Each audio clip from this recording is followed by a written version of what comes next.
I will not defer. I've come before you to resolve this attack on our sovereignty now.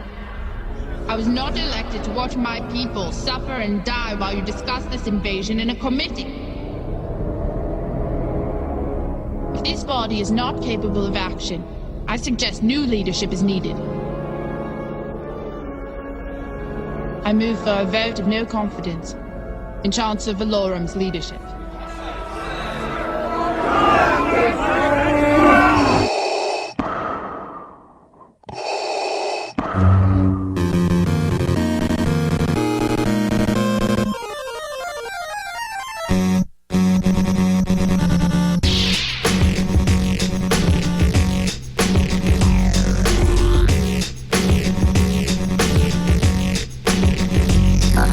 Welcome, Masters and Padawans, to episode 559 of Full of Sith.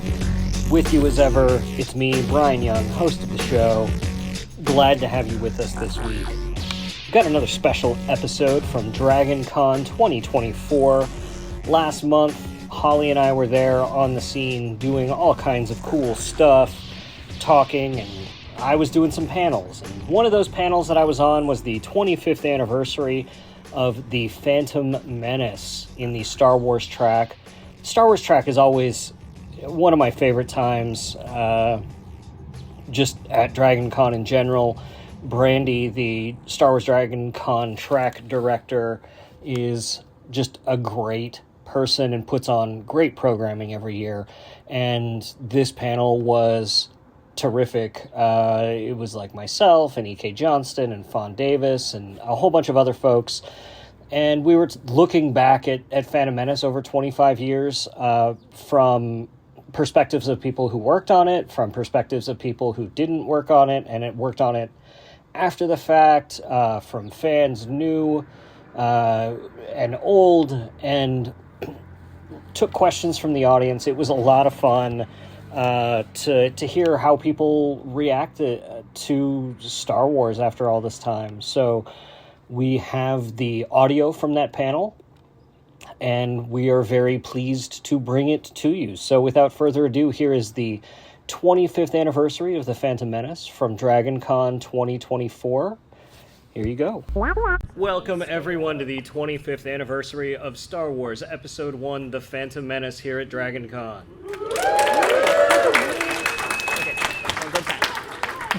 I'll be your moderator panelist, Bryan Young. I host the Full of Sith podcast, and I write about Star Wars and for Star Wars and do all kinds of Star Wars-y things. We will have the panelists all introduce themselves very quickly, even though some of them need no introduction, but they will do so anyway because it's Dragon Con and it's still feeling kind of morning-ish.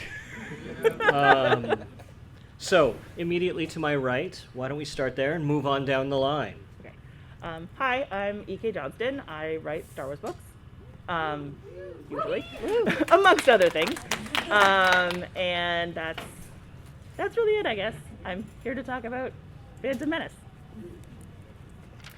My name is Sarah Dempster. I'm a local Star Wars fan in the Atlanta community and been a fan pretty much my whole life.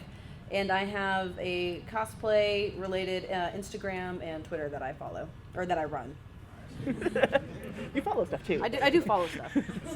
Hi, I'm Paul Niemeyer. I'm probably best known for being the Mortal Kombat artist.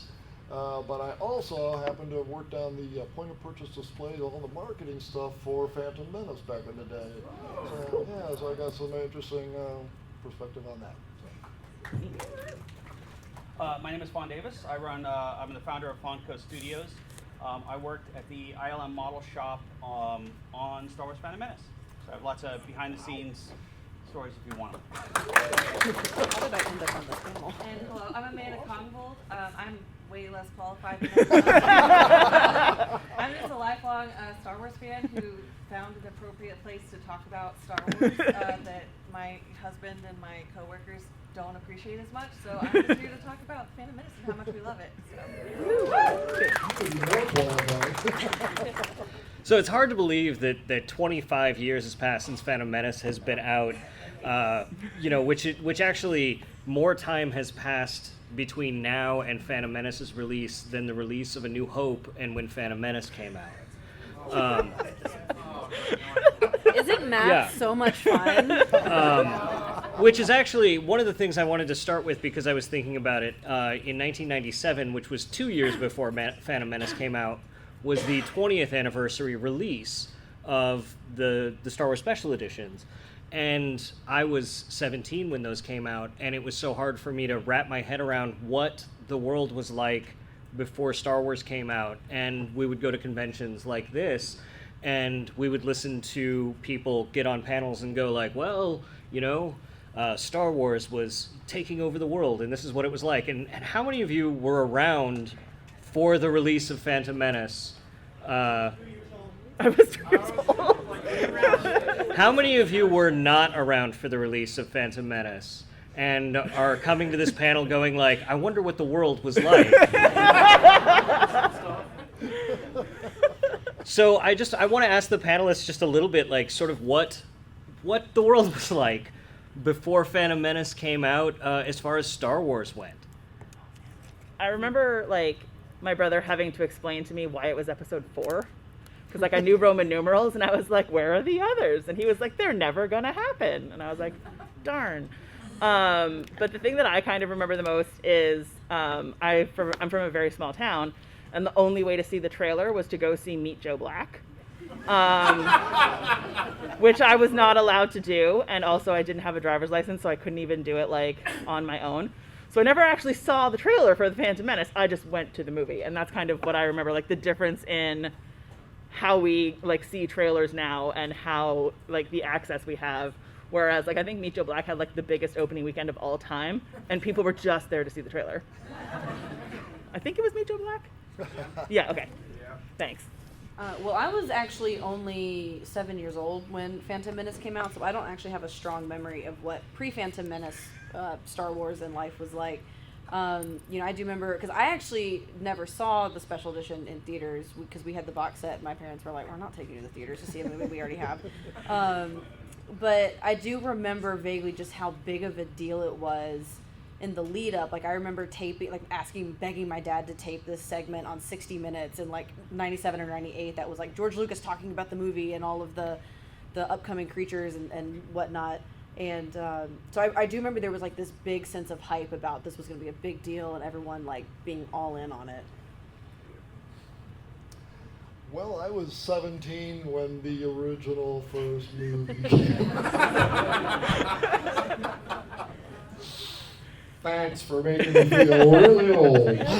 It's not me, it's the math. So here's the thing, quite honestly, when they go to see that first movie, walking outside, everything looked antique. Right? You know, suddenly, we've never seen anything like that before in our lives. Nothing like that. I remember that first scene was watching that spaceship come over, and then the big, you know, battle cruiser come up. What the hell? I knew we were settle in, man. You're in for a ride. Yeah, that was awesome. And literally everything looked antique after that. It was like, is everything old? It was 77? 77, yeah. Yeah, I saw Star Wars. The original Star Wars came out in 1977. I was 7 years old when I saw it. Oh, sorry. You're closer than anybody else. So for me, it was kind of a surreal journey because I watched the original Star Wars movies as a child, and I was immediately fixated because when those came out, it's really different now.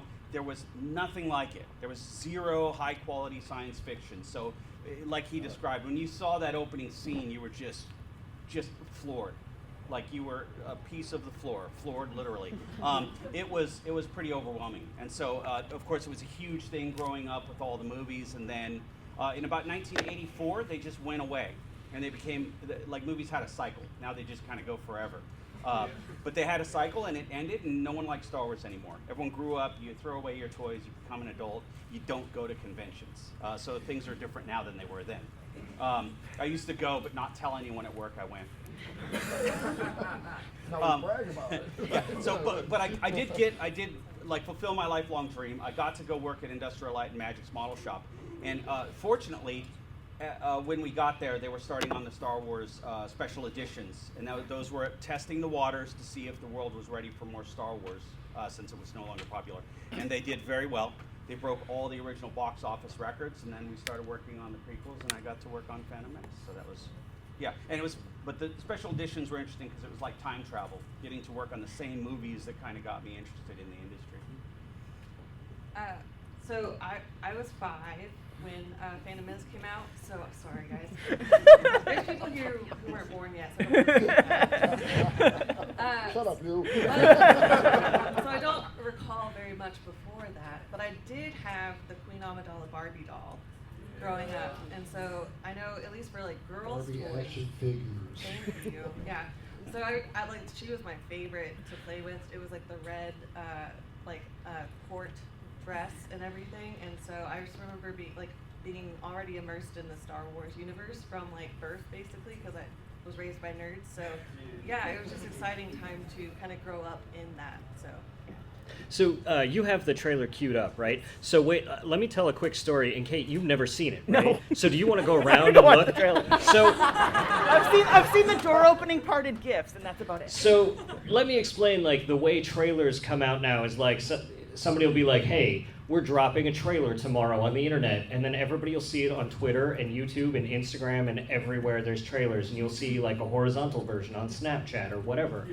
Back then, we only had dial-up internet, and so to watch the Phantom Menace trailer, I had to download it. It took literally overnight at my house because it took up the entire phone line, and I couldn't do that during the day, and it was about the size of a postage stamp.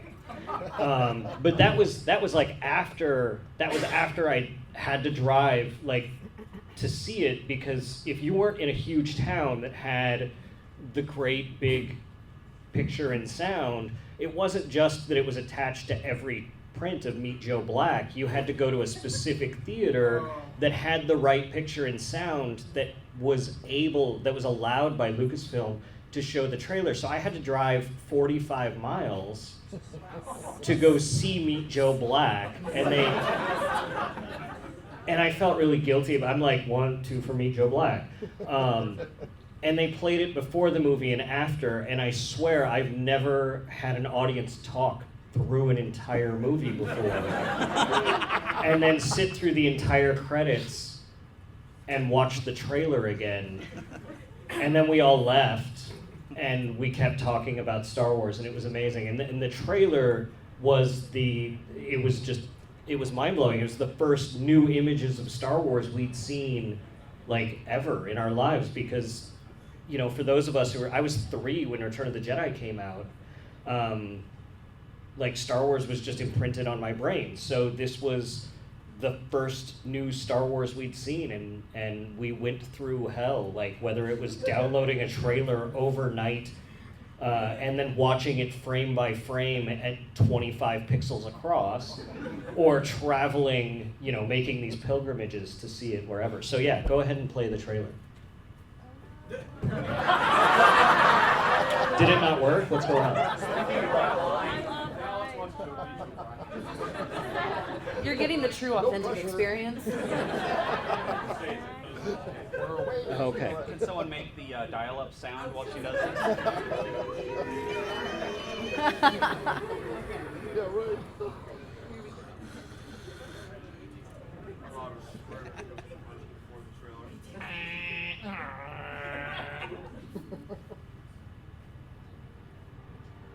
That sounds like Star Wars music.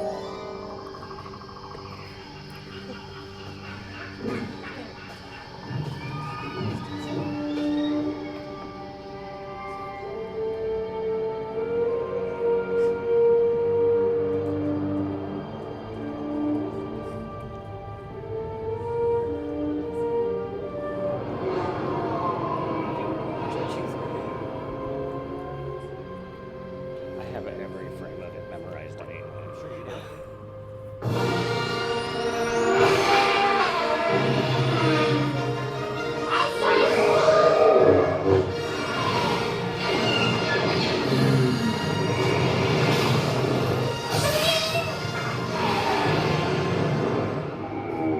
You refer to the prophecy of the one who will bring balance to the Force. You believe it's this boy? He can see things before they happen. He can help you. The Force is unusually strong with him. It was meant to help you. Anakin!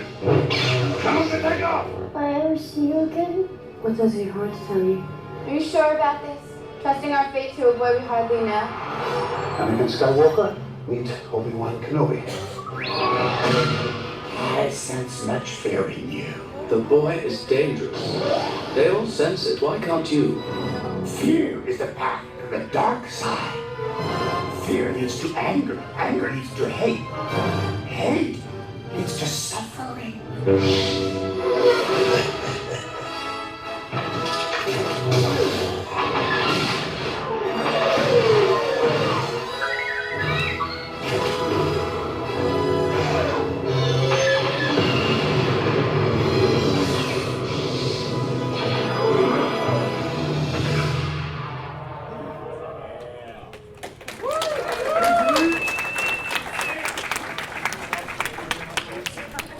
So how'd you feel about that for the first time? I mean, I'd go see it. Yeah. Yeah, I think that was the reveal of the title, too. I think they kept the title pretty well under wraps. Like, everything was episode 1 for a long time. Yeah, it was just called SW1 even for us working on the movie for a very long time. It's funny watching that trailer now. It's really interesting because it hits me differently. I haven't watched that since it came out, but it's like, I remember at the time it was very exciting, but now I will look at all those shots of Anakin and I think about his journey, and it actually makes me a little sad. Anyone else get that? Like, yeah, it's actually it's like a tragedy all the way up to Revenge of the Sith. Yeah. Well, and I think what I love watching that trailer, obviously somebody who knows that movie inside and out, but trying to look at it from the perspective of someone who knows nothing about that movie, that whole beginning bit where it's just shot after shot of all of these things out of context. You know, you've got, these big machines going through the forest, you've got this queen, you've got all this stuff, and you're like, what is going on? What's happening? Like, that's such a great hook for the rest of the story that's then told in that trailer. And then you hear the breath, right? Like, the breath gets me every single time. And I remember one of my favorite things from the promo was that poster where it was Jake Lloyd and then the shadow was Darth Vader.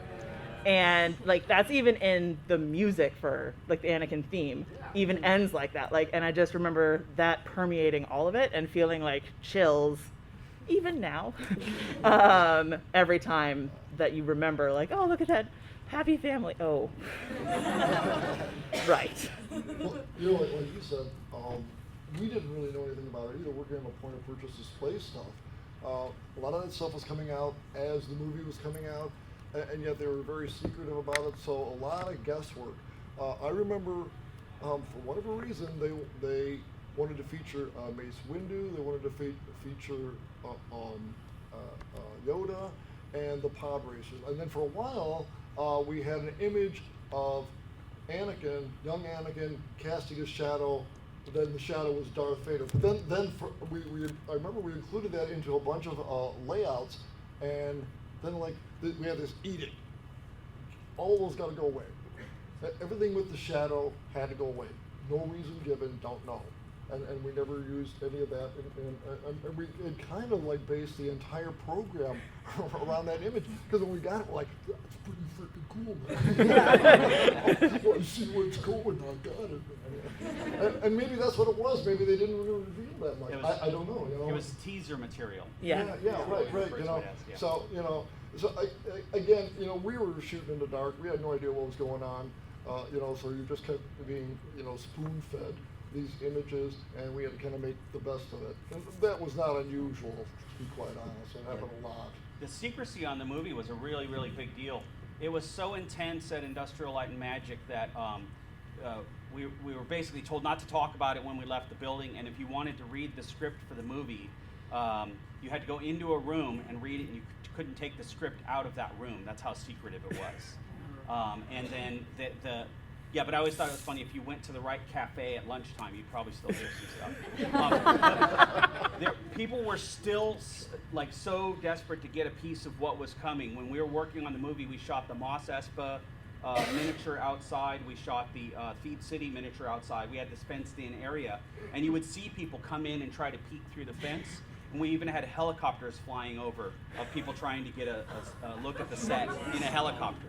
It was a really big deal because there hasn't been a Star Wars movie in a while. But that kind of feeds into the frenzy. It's like, don't tell anybody. Go tell someone. Well, it's interesting. A little bit. Yeah. To think about how much that's changed over 25 years too, where you've got helicopters coming over now, but now, you know, when they were dealing with Force Awakens, it's like, well, they had drones coming over and the technology changed, and now you've got internet leaks and things like that, where the secrecy has had to change so much how they do things.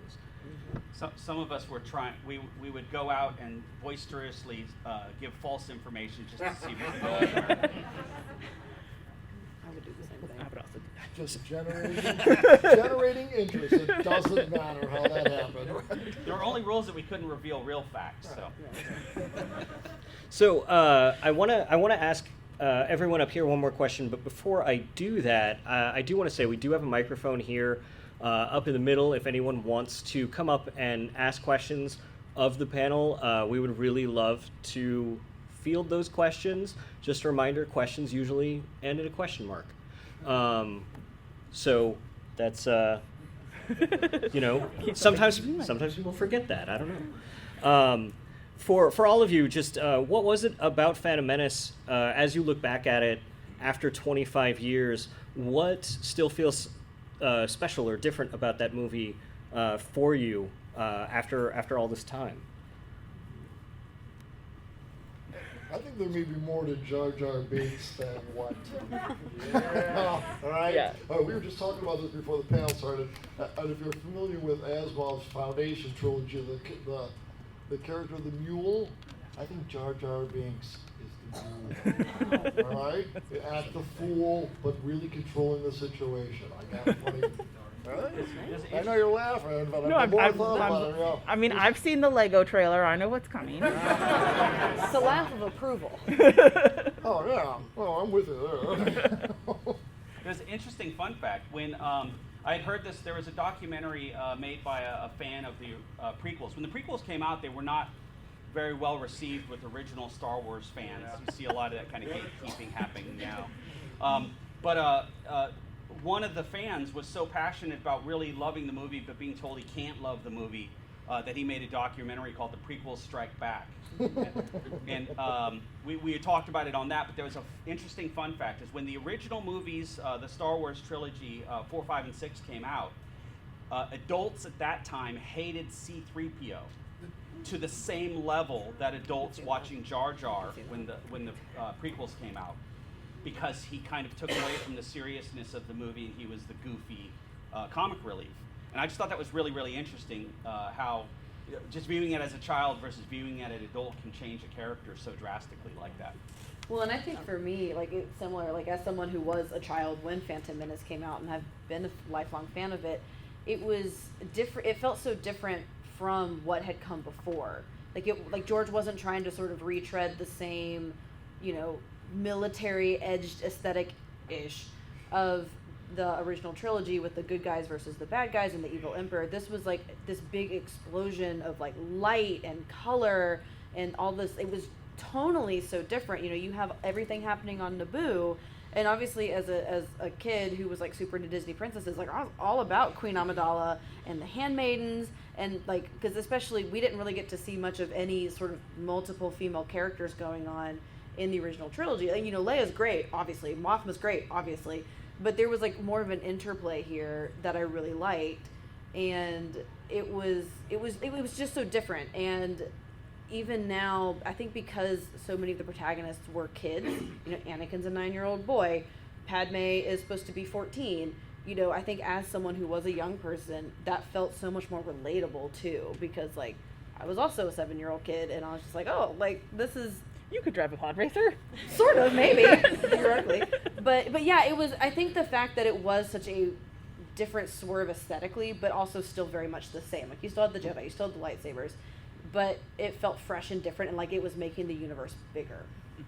Yeah, I was going to say, like, Star Wars is for kids. Like, I think we all kind of, either if you're a kid or a kid at heart, so like, as a millennial growing up with them, like, that was kind of like Jar Jar and like all the fun stuff of that was like meant for like the kids, and so I grew up loving Jar Jar. My cousins would go around saying "Excuse me," and like all of that kind of stuff. Loved it. So it is funny, like seeing now, also kind of like with like the sequels and some of the shows now kind of getting some flack from like adults today, I'm kind of curious like what the kids of today, like 20 years from now, will be saying about like Rey and like BB-8 and all that 100%. Kind of stuff. So for a millennial, like I love the prequels. Like I'm a prequel apologist. Like I'm always gonna die on that hill. So seeing that kind of for that generation, it's been really cool to see. I'll tell you, my 9-year-old, Rise of Skywalker is the best Star Wars movie ever, and Dio is the best droid ever made. Like, and I cannot. I wouldn't try to convince them otherwise, but that's just the thing. The Phantom Menace came out on my 15th birthday, which I thought was like super nice of George Lucas. And then seeing Padme and all of the handmaidens and like figuring it out before all of the characters except Qui-Gon. That was like a big ego boost for me. You're like, really? You can't tell them apart? And I loved that. I loved that living through a twist because, you know, I'd heard stories of what it was like at the end of Empire Strikes Back, but that was kind of our moment. And I like to imagine that like kids who went to see Solo and Enfys Nest takes the helmet off and they're like, oh my God. And then a bunch of people have to change their 501st costumes. But, it was just such a moment for me of being like, these movies are for me. Like, my brother got me into Star Wars. He's 10 years older than I am, but these ones are for me. And that was always something that I took very seriously. Can we talk about that amazing sword battle? Yes! Since Errol Flynn, nothing said. I watched the movie the other day just to get bone up on things. Not to look stupid. I don't know. I still think like Duel of the Fates. Like, thank you, John Williams. Yeah. It's one of the best pieces of music ever. Thank you. Perfect. I was going to say the music behind that. I watched it like 4 times. Just reran it 4 times. It's glorious. It is glorious. That was a glorious sword battle. Oh my God. I'm running around in the living room with my lightsaber. My wife's yelling at me. What are you doing, you idiot? I'm getting ready for a this week. What the hell? I think for me, one of the things that Phantom Menace has staying power for over the last 25 years is one of the things that I think makes Star Wars great generally, that all of the movies have this rewatchability that no matter what age that you're at, the filmmakers have, whether it was George Lucas or any of the others, whether it was Kirshner or Marquand or Rian Johnson, they have this ability to engage with you on a different level at each different age that you're at. And Phantom Menace, people will go like, oh, it's just a kid's movie. But if you watch it through the lens of like being a Kurosawa fan, right? There's so much Hidden Fortress in there. Like, it is more Hidden Fortress than people think A New Hope is, right? Whether that's the you know, just the entire Handmaiden story is right out of Hidden Fortress. There's so much mythology in there, right? Part of the reason I was on board with Jar Jar right from the beginning is that idea when from Star Wars to Jedi, that documentary where George Lucas is talking about the Ewoks, and he's like, you know, in the classic mythology, it's always that little bunny on the side of the road that gives you the beam, that helps you do this, that you're nice to, that you have no interest in being nice to, that helps you defeat the day. And it's like, oh, this is what Jar Jar was. That's what Jar Jar was supposed to be. Phantom Menace just continually gives more and more every time you watch it with new eyes. And it gets recontextualized every time you watch it through the lens of Attack of the Clones and Revenge of the Sith, and then watch it again through A New Hope and Empire and Jedi, and over and over again through the rest of the Skywalker saga. You know, one of the I don't want to get too deep into Rise of Skywalker, but that moment where, you know, the entire fleet shows up at Exegol, it references back to that moment for me where Anakin says the biggest problem in this universe is that nobody helps each other. And you've got the entire galaxy showing up at Exegol to finally defeat the Sith once and for all. And it's like, yeah, this is what Star Wars is all about. And space politics. I like space politics. So. Yeah. So it looks like we've got some questions. I don't think it doesn't sound on. Is that better? Yeah, that's really very on. Too much I'll battery. just yell. I can project. I remember I was in grade 9 when I went, and I remember it was the first time I saw like a lightsaber. Like we see them all the time now, but you didn't see them before that. And I remember being able to like get one in a store. So my question, I mean, you mentioned the Barbie doll. What sort of amazing like merchandise did you guys get or see or just fall in love with from the prequel that you got to like take home and be like, I have a piece of Star Wars I can play with. This is amazing. There were some pretty cheesy lightsabers right up until they got that straightened out. Yeah, the plastic, crappy. Yeah. I'm gonna say my Star Wars toy habit is so extreme that I've probably given back George Lucas's money. You get a Christmas card from them every year. Thanks. I'm still buying it. I have two. One of them sort of a merch thing, but one was I also had a Barbie doll that was a Padme doll, but this one was, she had the handmaiden gown and then like a red cloak, and you could like change her face out for whether it had the like painted queen look on. And I was, because again, like at the time I had never grown up with having like a Leia Barbie doll, so I was like, Star Wars Barbie doll, this is the best thing that's ever happened to me. That one. And then secondly, I remember my favorite little book, because I had never read the tie-in fiction until Phantom Menace, and there were 3 little books that came out that were like diaries recounting the movie from the point of view of one of the characters, and there was a Padme one, an Anakin one, and a Darth Maul one. And I thought the Darth Maul one was so cool because he's, barely in the movie, so obviously most of the action that happens in the movie is, just extra canonical kind of stuff. And I was like, this is like, people can just like make stuff up that wasn't in the movie. This is great. And that started a lifelong obsession with it. Did anyone else have like the Taco Bell cups with like the? Okay, that lived on our house for a long time. Yeah. So, and again, 5 years old, so they were just like, I just assumed everyone had those, and they didn't. So They didn't have them in Canada. I had. Yeah, I did not have. Also, I'm not sure if we had Taco Bell yet. If we did, it was very new. I didn't have a job, so I didn't have any money. And my mother was like, "Do you really need that?" And the answer is no. But a friend would, every time she went to Walmart, she would get out of the like $5.99 bin one of the action figures. So I have like a reasonable collection of the like original action figures. But my favorite thing, also from the same friend, was an inflatable Darth Maul chair. Yes.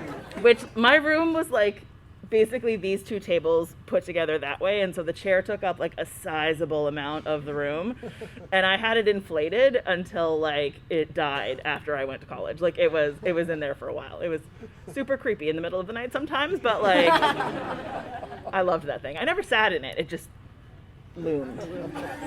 I did actually remember one more thing. That Halloween of that year, my sister and I both dressed up as Queen Amidala in the red throne room gown with the face paint and everything, and that is still one of my favorite Halloweens. So, to speak to what Fon was saying earlier and the action figure thing, I was like 2, 3 when Return of the Jedi came out, and then like all the stuff just disappeared off the shelves, and I was obsessed with Star Wars as a kid, but like nobody could get me Star Wars stuff for Christmas or whatever, and so like, and I still have them. The first 2 Star Wars action figures I got were something I think my parents found on some random discount shelf somewhere, and the only 2 that they could find, my first 2, were Admiral Akbar and Tessek, and those are the only two Star Wars action figures I had for a very long time. But it explains a lot. Yeah, It does explain a lot. It does explain a lot. It explains a lot.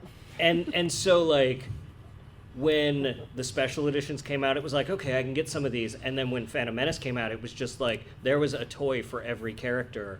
Like it didn't matter how inconsequential they were, and I was just consuming all of those. And it was like there was something for everybody. There was board games. There are still board games that I'm obsessed with, that like from that era that I love. There's one that like if you can track it down for a reasonable price, it's called Queen's Gambit, and it is like one of the best board games. They wouldn't let me use that title because nobody would know what the word gambit meant, and then they wouldn't let me use that for a title because everyone would know what the word gambit meant. And I was like, thanks, Netflix. Well, they let them use it for a game in '99. But yeah, like the board games from that era were so good. They were doing so much cool stuff. Yeah, so that. So my question's a little strange, but for some context, as Amanda was saying, some people didn't exist when Phantom Menace came out. I didn't exist when Attack of the Clones even came out. I was born in 2003. And the first Star Wars I saw was the Clone Wars in 2008. But I bring this up because I grew up with the Star Wars where I already knew what the full story was, where I knew what all the movies were. So I'm curious, when Episode 1 came out, what were the fan theories like? Like, what were you guys thinking of, like, oh, what's coming next for Episode 2? Oh, man. Some of these were hilarious. Some of them were very funny. Yeah. So and I wasn't even on the internet, so like. So one of them was that Kitster was Boba Fett. Yeah. I liked that one. I'm still kind of on board with that one. I'm not gonna lie. I know he's been in the comic books and stuff, but like I'm still a believer. One of them was that, I mean, like, there were some of them that were rooted in reality. Like Leonardo DiCaprio really did read for Anakin Skywalker. But that it was like Leonardo DiCaprio is Anakin Skywalker was kind of like the talk of the internet for a while, and that Christopher Walken was coming in to play a Sith Lord. It's not too late to still have that happen. Wasn't there one that Obi-Wan was actually a clone, Obi-Wan or something? Yeah, Maybe there was some of those. There was another one. There was this guy. I don't remember his name, but he was sort of like the Mike Zero of his day. And he would just make stuff up, and like every time the title was always called The Creeping Fear. It was like the next Star Wars movie's called The Creeping Fear.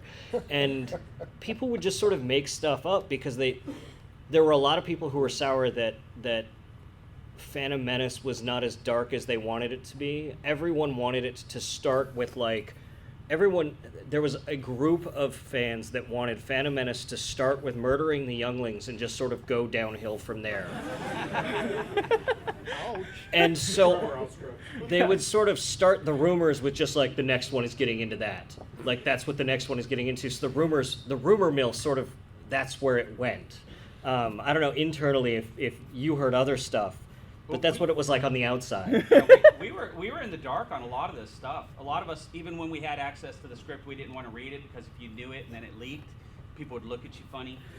So we just didn't want to know. We just only wanted to know what we were working on, and that's it.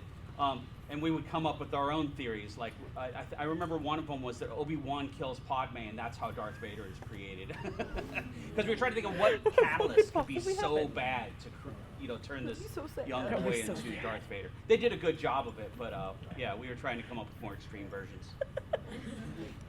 This isn't really related to the question, but what you were talking about with how people wanting the trilogy to start with Order 66 kind of made me think of, I think one of the reasons I do love Phantom Menace so much is because it starts with Anakin as a little kid.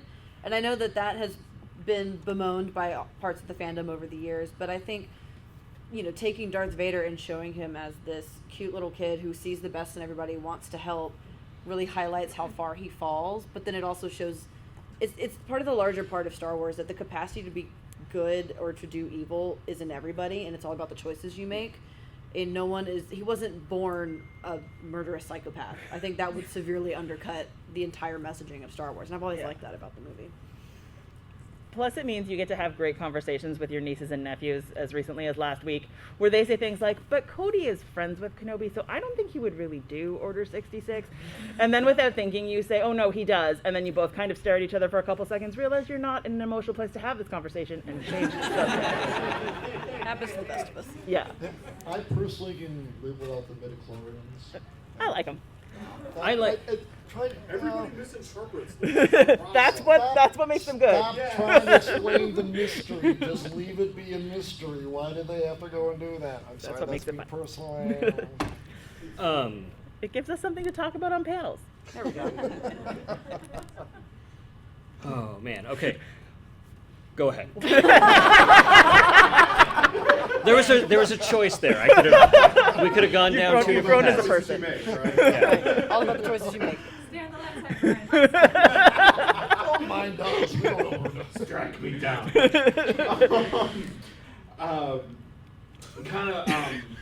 Fon, something you said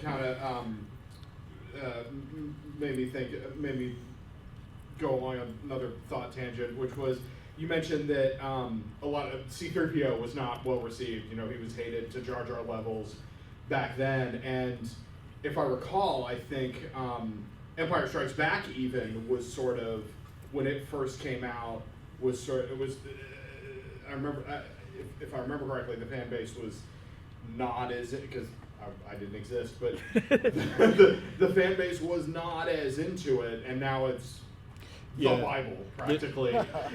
So it just, I just think that, this isn't going to end in a question mark, sorry, but I just think that goes to show, years go by, everything gets reinterpreted. I'm not mad, just disappointed.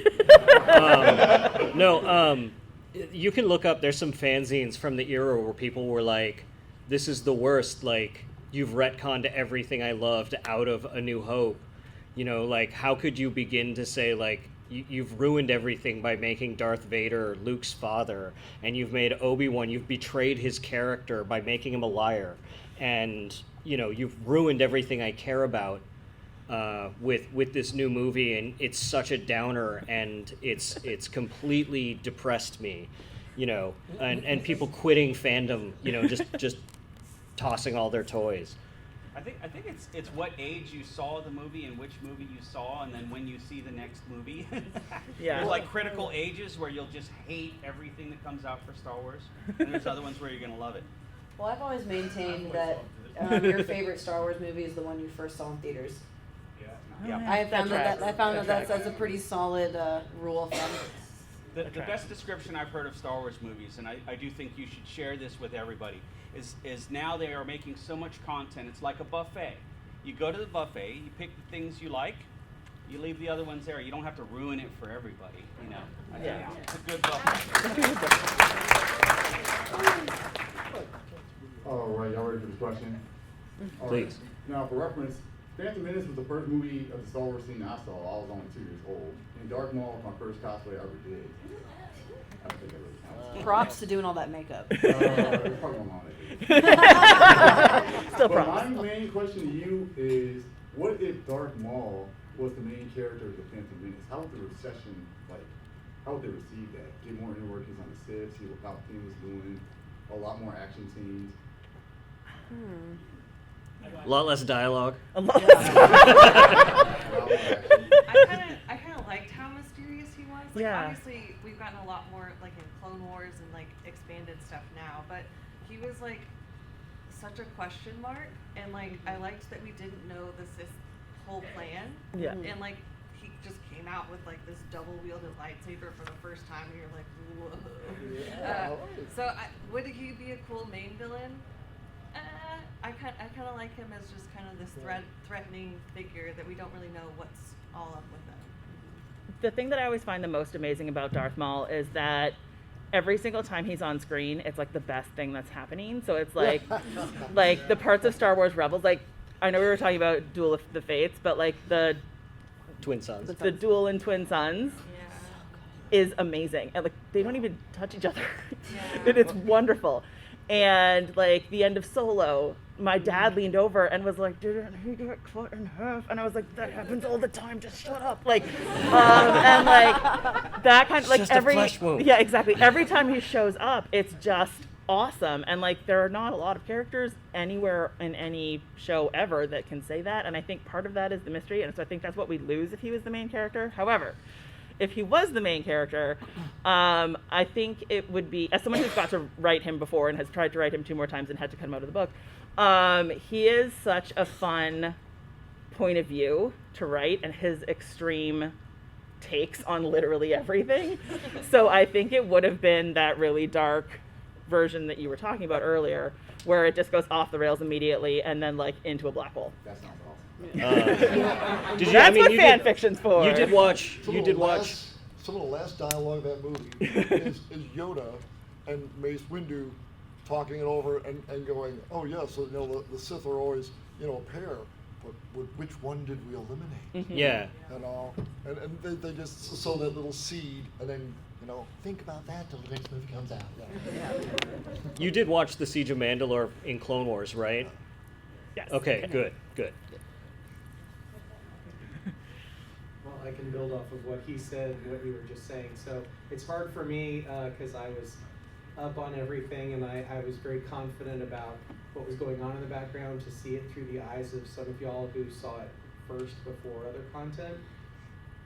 Do you feel it was intentional by the filmmakers or plausible that they were trying to fool people or have a twist that Palpatine was the creepy guy in the cloak? For me, it was really obvious, but it's like they filmed it in such a way that's like, oh, there he is. And it's like, I can totally see that's him. Did that surprise any of y'all? Was it intentional to be a twist? Like, That nose, right? That nose. That gave it away. Right. I don't remember my exact reaction to finding it out, but I feel like it was as the movies were going along, I was like, yeah, they're the same guy, right? Yeah. Like, because again, that as you say, that last camera shot of, which was destroyed, the master or the apprentice, and then like the camera pan to Palpatine, and I'm like, okay, Lucas, we get it. Listen, Lucas is putting the B in subtlety. So. Yeah, but even before that, when they're trying to convince Padme not to go back to Naboo, and Palpatine is arguing so hard, like, don't go back, don't go back, don't go back, and she's like, no, I have to.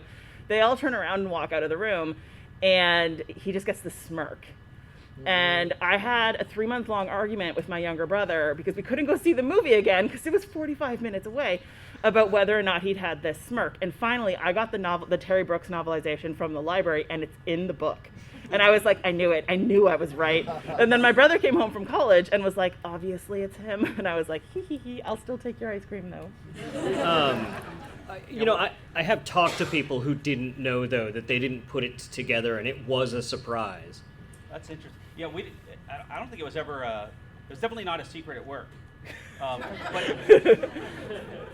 no, I mean, because we were kept out of the loop on a lot of different things as the movies were coming out. We were seeing them too for the first time, and you would only see what you were working on. But the Palpatine, we always knew it was going to be him, and they were just kind of being. I always read it as being playful with the storytelling, but it was pretty obvious it was going to be him. Well, Emperor Palpatine was something it was in the expanded universe. It was in the novelizations going back to the early 80s. It was, that was something that if you were into Star Wars at that point, that was something you knew. Yeah, I was about to say, I feel like I remember having like a kids' little Star Wars encyclopedia or whatever, and it talked about how Anakin fell to the dark side and how he became Darth Vader, and Palpatine was mentioned. And I was like, oh yeah, that guy. It's the same actor too. Yeah. So it's not that hard. But like as a kid, sorry, I didn't mean to sound like you started this. But I do love how approachable Star Wars is, that you can be like a brand new fan and either start from episode 4 and like start with the originals and then go back and learn more, or you can start from episode 1 and experience the story both ways. Yeah. So I think that's kind of cool. That you can do that, and so maybe it is a twist, or maybe it's just backstory. Well, in my nephews, in other awkward conversations I've had with my nephews, they both came in through Lego and the Clone Wars, and so they were culturally aware of Darth Vader, but they really liked Anakin Skywalker, and they didn't realize he was the same person. So oopsie. Yeah, that was amazing. There was like a half hour where my sister called and was like, I need you to talk to Davis. And I was like, why? And she was like, he just found out that Anakin Skywalker and Darth Vader are the same person. And I was like, oh boy, put him on the phone. And that was I had to talk him down. And there wasn't a conversation. She was like, I really didn't think that was going to happen when we started watching the movies. I was going to be like, yes, murder is bad, but movies happen. And then instead we're having this complete existential crises. And I feel like that's just the strength of the storytelling, is that you have these archetypes and it doesn't matter what order you hit them in, they're still going to land every single time because they are the bones of storytelling. So I do think it can be, I think it's incumbent on all of us how we introduce Star Wars to new people too, to figure out how the person we're introducing it to is going to have that maximum impact on them. And sometimes Palpatine will be a surprise to them. When I showed my 9-year-old, and they have a little bit, they were not expecting Anakin to be Darth Vader because they have an older brother named Anakin. And why would I name their older brother after Darth Vader? And we did it in the order where it was we watched A New Hope and then we watched Empire. And then we had a conversation about, like, do you think Vader's lying or do you think Obi-Wan is lying? And we had that conversation, and they said, well, I think Vader's lying. There's no way Obi-Wan would lie. And then we watched Phantom Menace and had that conversation again, and they were like, yeah, Vader's lying. And then we watched Attack of the Clones, and they were like, oh. And then we watched Revenge of the Sith, and they were like, oh my God, put on the next one. And why did you name Anakin? So I know some Anakin solos, which is a different problem. Yeah. Yeah, that's definitely a different problem. But next question.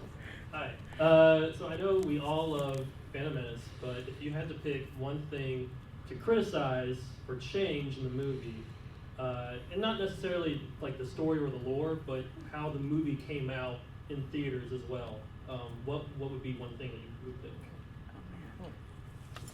So this isn't necessarily a change specifically for the movie, but more for the trilogy as a whole. But I think something I've always wished George Lucas had done more of is referencing Anakin's background as a slave.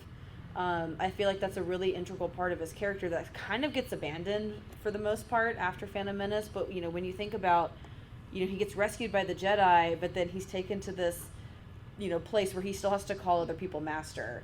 And he doesn't exactly have the freedom to go necessarily where he wants. And I'm not trying to equate like the Jedi Order with slavery, to be very clear. I am pro Jedi Order for the most part. But anyway, I think like it's an interesting contradiction with him, and especially with how the prequel Jedi don't really give him the space to process his emotions about leaving his mom, his trauma about leaving his mom, and like, you know, how he grew up.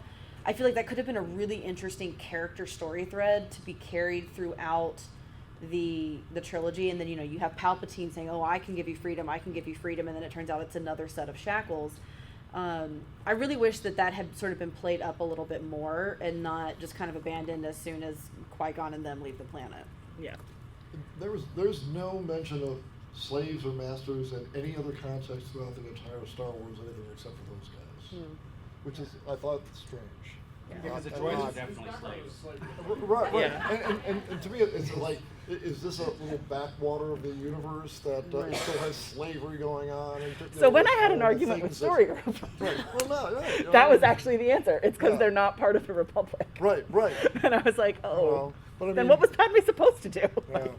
I think my thing was I wish that the Handmaidens had been like the wedge of the prequel trilogy. But that's obviously extremely personal. Because I think it would have been fun. Plus, it would have made Keira Knightley have like more movies with Natalie Portman, which would just be funny. Aside from maybe George shouldn't write dialogue. Oh God! Thank you. I love. Yeah, no, that's a hot take. Sorry. Maybe like a little bit more culturally sensitive, as far as like maybe like the Trade Federation and like how Jar Jar is. I think we might have made some different decisions with accents in 2024 versus 1999, but I think it was a different time. So maybe. It was. I have this. Plain English. They didn't have an accent at all, so they just implied that the guys in the Phantom Menace just talked like. They all have speech impediments. I have a really, really dumb one, actually. The only thing that I really pick out that always eats me up inside when I watch it is in Last Jedi, the rebels say Godspeed instead of May the Force be with you in that movie. I don't know why they made that switch, but for some reason that gets me every time. Because I'm like, that's not what they say. It's so petty, but that's my only thing. I've got two for Phantom Menace. One is I wish we would have spent more time in the camps on Naboo. I think it would have raised the stakes for what was at stake for Padme. Quiet, Kate. Two, I think it was a marketing thing, actually. I think they miscalculated in marketing how much. I think a lot of the backlash you hear from people going like, it's CG, I don't want to hear about it, comes from how they position the marketing in Phantom Menace. And there's more physical models and effects in Phantom Menace than there is in the entire original trilogy combined, and they did so much good work there, and people dismiss the work that ILM did on Phantom Menace because of that marketing push. and it's not fair because that movie's gorgeous and the work that they did in the model shop. And Though I will say maybe the Yoda puppet needed a little bit of a facelift. I like Puppet. Just a little. I like Puppet. I love Puppet Yoda too. He looks a little. I like them both. And wrinkly. it's in a lot of ways too, right? Like everybody talks about Andy Serkis being like the father of motion capture, but that was Rob Coleman going like, I don't know how the hell we're gonna do this. Ahmed, like we'll just motion capture you. Like all of the stuff that we take for granted as the best of CG was invented for Phantom Menace, and nobody gives it credit. And all of the stuff that everybody goes, this is what I like in my physical model building, was the best for Phantom Menace, and it seems to get the bad rap for all of it instead of all of the best stuff that it did. That was a really, really challenging movie. That was the last movie we made that was shot on film. Yeah. So we were using miniatures. You still had to have lights that were like literally melting the model to get them bright enough to shoot them on film. And you were doing one shot a day in the miniature stages. When we switched to Attack of the Clones and we did digital, we'd get up to like 26 shots a day.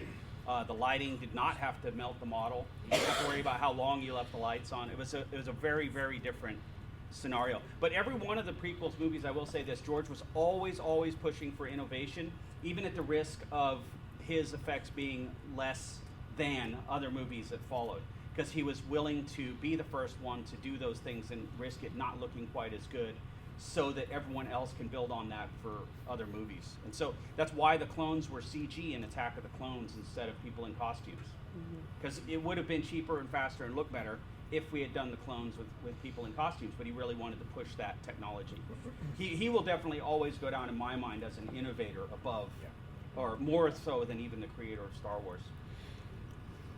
Okay, we've got about 5 minutes left, so we'll try to burn through these next questions. All right. Pressure's on. No pressure. I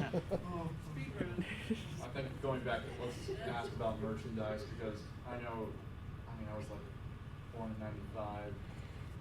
Not much. I kind of remember the stuff leading up to Phantom Menace. Not really. Or to my dad for when he came to Star Wars, but I just, over the years, I've learned like merchandising was all through the roofs, like action figures, dolls, food products. And there's some awesome stuff, but some weird stuff. And one of my favorite things is literally the Jar Jar Binks tongue candy toy. I was wondering, what is your all favorite weird merchandise? Like, do you have anything that you like? I mean, that tongue sucker, I think is. I don't think you can top the tongue sucker. No. I forgot about that. I think the one that I felt the weirdest about was like the Pepsi tie-in, because it was like for like a year you couldn't get Pepsi without Star Wars on it, and because it had Star Wars on it, all of a sudden I was a Pepsi drinker. And you could tell that like people, when they were producing other movies, because you could tell like when somebody shot a movie, because they were all positioning like Queen Amidala to the side in their movies, because it was hilarious. Fun fact, when we were shooting the movies, he made this $1 billion Pepsi deal. And then when we were on set, he would always ask for a Coke.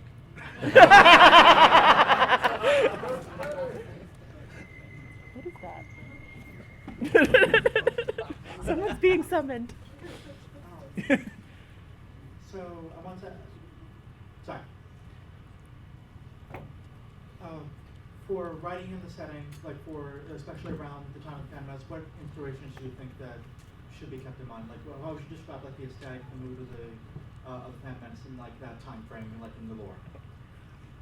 I think for me, when I was writing it, it was interesting because it goes back and forth between like, this influenced me as a child, and is this because I like the movie or because the movie influenced me to like this? But I think the answer is back to what Sarah said earlier about like the tone and the color and like the variety and like the sheer number of alien species and just like the bigness of Star Wars. So like every time I have a conversation with Story Group, they always want new planets, they want new people, they want new stuff. And I think that's the best thing to think about if you're doing fan art or fanfic or whatever, is to remember that Star Wars is huge. And if you don't have a 6-armed alien and you need one for a specific reason, you can just make one up. I asked Pablo, but you can make one up. last question, then we've got to do the raffle. Oh yeah. So riffing off, I guess, the world building question there. What is your favorite pod racer in the Boon to Eve Classic aside from Anakin? Oh man. Ben Quadranero. Because that's exactly how my pod race would go if I were ever a pod racer. Is he the guy that blows up at the beginning? Yeah. Yeah, that's me too. No, he blows up in the second lap. Come on. Oh, right. But he's the other one who stalls at the beginning, right? Yeah. Okay, yeah, sorry, Yeah. that's fine. And then blows up. Yeah, that guy. Also. We weren't allowed to pick favorites. We had to be completely neutral. Every parent has their favorite. We were making the pod racers. Yeah, I don't know. I'm not cool enough to know all their names, but the guy, like the little guy that's like. Rats Terrell. I was thinking about picking. Oh man, there's so many. Like, Team Toe's really cool because he gets shot down by the Tusken Raiders. I really liked Mars Glow. Gasgano is really cool because he's the Zexto with all the spindly fingers. I like the ones from Visions with the Bohemian Rhapsody, like the I can't remember what it's called, but there's like a pod race Rhapsody in Star Wars Visions. Tatooine Rhapsody, yeah. And I'm like, it can't possibly be called Bohemian Rhapsody. But I loved, because I was like, I always got the feeling there was more behind the race, because obviously it's this huge annual event, and that kind of gives you like the full scope. And I was like, I don't remember any of their names or even really what they looked like, but that was very cool. Actually, I think for me it might actually be Sebulba's Racer, and part of it is because of the work Ben Burt did. Like, the sound of that machete behind you, like, or that chainsaw behind you, like, you can feel it in your chest when you've got it in a good theater with good sound. Yeah. That there's nothing like Sebulba's Racer bearing down on you from behind. Yeah. And that shot of him pulling away from Anakin's Racer against the sand and hitting that rock. And I got to interview Steve Gawley once for Star Wars Insider about that last shot, and they were like, oh, we weren't even going to use that shot. It wasn't supposed to happen. And, getting that hit with it was so cool. And, Sebulba's Racer, it looks cool, and it sounds the coolest of all of them. And you really get a good feel for how, or a good ear for how it sounds, because there's no music underscoring all of that. Yeah. So it really evokes that fight response in you, or at least it does in me. And I had to say Sebulba because I was gonna say Rats Terrell though, just because, especially in the deleted scenes where it's like his family's just watching him die. Like, that's the best. Yeah, like his wife and his kids with the baby, and it's just like, oh my. My friends and I went out for bar trivia on Star Wars night one time, and our team name was the Rats Terrell Memorial Beer Fund. I would have been like, that's a very. I don't know why I know the names of all the pod racers. I do. I know why he knows the names of all the pod racers. Because you're a nerd. That's fair. Okay, let's do the record. Yeah, that panel was just a great time. I really love being able to bring these to you and give you a little taste of the conventions for you. We always have such a great time at these shows, and the conversations are always really stimulating, and I love Dragon Con. It's one of my favorite shows, and one of the things that I love about these shows is that even if you do have people who worked on the movies or the shows or whatever, it's really a fan convention, right? Everybody's talking about it from sort of that fan perspective, and it's put on by fans. It's not a big studio thing, so it's not as well. It's very manicured. It's very well run. It's a very professional con, but you're not getting the studio representative, sort of in the way, polishing everything up. Everything is very, just fan run, and that's one of the things I love about it. Everybody's there as a fan, talking as a fan, and that's a great thing about it. And I really enjoyed participating on this particular panel, and it was terrific. If you're looking for me specifically, you can find me at swankmotron.com or across social media at swankmotron. I've got new stuff coming out all the time. I've got a new Shadowrun short story that just recently came out called Licensed to Die. It's in a collection called Shadowrun Magic Machines and Mayhem that you should check out. Really love Shadowrun. And there is a new horror story I've got coming out in the next week or two in a collection called This Isn't the Place that I'm really proud of, called Kittyland, that I really like. And it's a horror story. And I've got a new novel. I've got a collection, I think, coming out next month in the BattleTech universe that collects a serial novel that has a new novella starring my Fox Patrol characters called Lone Wolf and Fox. And then in January, I've got a novel called Voidbreaker coming out in the BattleTech universe. So lots of cool stuff coming out in relatively short order. And then as far as Full of Sith goes, you can check out the entire back catalog of Full of Sith episodes at fullofsith.com. And you can send us an email at holocron@fullofsith.com. And you can rate and review the show wherever it is you listen to it and tell your friends about it. And we would really love that and appreciate that. So for Holly Fry, who is not here this week because this is a recording from DragonCon, and for super producer Mike Pilot, I'm Bryan Young, and the Force will be with you, always.